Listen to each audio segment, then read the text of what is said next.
Marilah kita berdoa bersama-sama.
min qaulin aw fi'lin aw taqririn, yaitu segala sesuatu yang disandarkan kepada Nabi Muhammad, baik itu perkataan, perbuatan maupun takrir.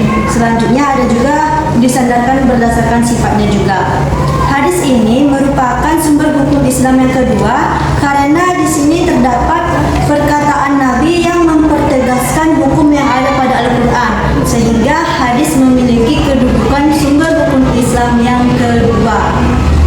Hadis berfungsi sebagai al-bayan, penjelas dari hukum Islam yang ada pada Al-Quran, dan juga sebagai penegas, dan juga sebagai fungsi hadis ini sebagai memperkokoh hukum yang terdapat pada Al-Quran. Demikian penyampaian kami tentang sumber hukum Islam tentang Al-Quran dan hadis.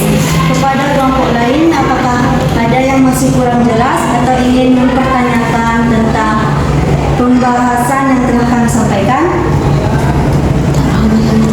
Baik, kelompok dua. Pertanyaannya adalah mengapa Al-Quran disebut sebagai mukjizat terbesar Nabi Muhammad SAW? Baik, kami akan menjawab pertanyaannya kepada Dela dipersilakan. Baiklah, saya akan menjawab pertanyaan dari kelompok dua. Mengapa Al-Quran ini menjadi mukjizat terbesar bagi Nabi Muhammad SAW?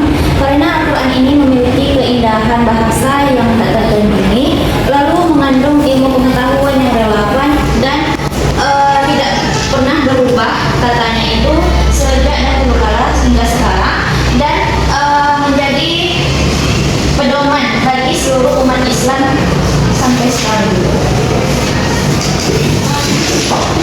Baiklah, itu jawabannya. Apakah kelompok dua sudah paham? Baik, kami serahkan kepada Ibu.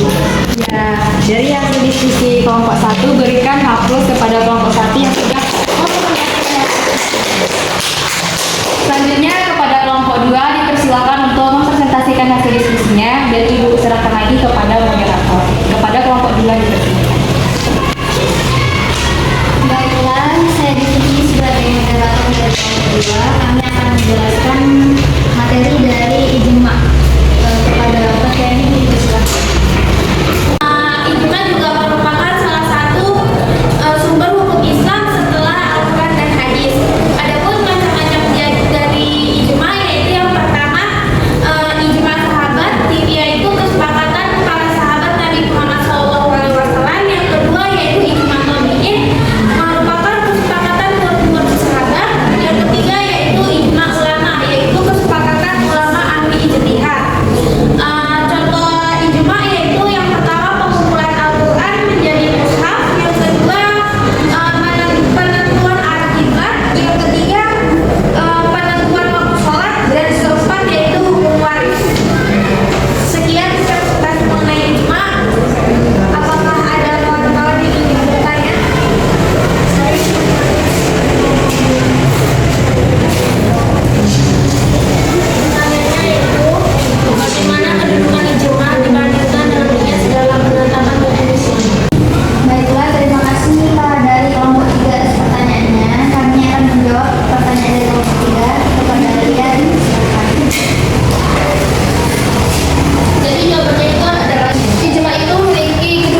kasih.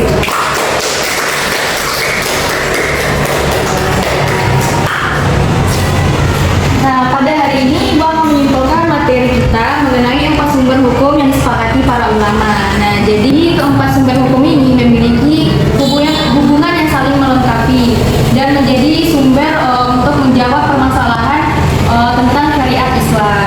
Nah, untuk Al-Quran dan hadis sendiri menjadi sumber yang utama, sedangkan ijma dan qiyas menjadi sumber yang dimana tidak dijelaskan secara eksplisit di dalam Al-Quran dan hadis. Nah, dari sini apa